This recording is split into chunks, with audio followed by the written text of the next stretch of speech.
SMG Word Daily, Father Jason po. We are on day 7. Bago humupa ang bagyo, kailangan panatag muna ang puso.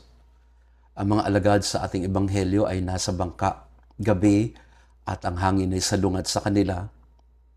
Pero mahalagang tandaan na naroon sila sa laot kasi sinunod nila si Jesus na nag-utos sa kanila na mauna na tumawid na sa kabilang ibayo.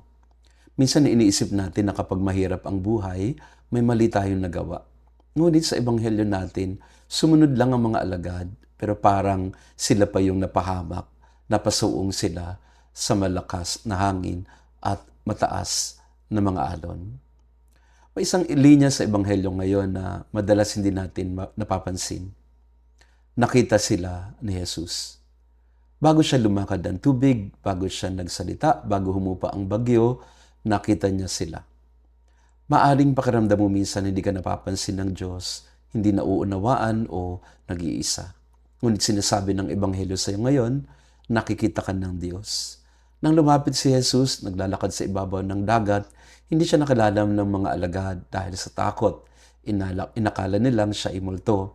Ito ang masakit na katotohanan minsan. Madalas, ang Diyos ay dumarating sa atin pero kinatatakutan natin siya.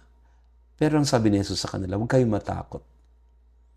Bago kumalma ang dagat at humupa ang hangin, pinayapa muna niya ang puso ng mga alagad.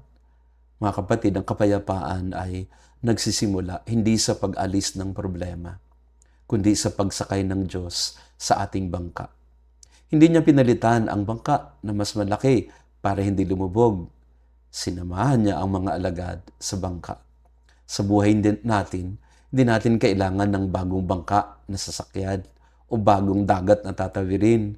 Ang kailangan natin madalas ay ang bagong puso na hindi matatakutin, isang puso na may matatag na pananampalataya.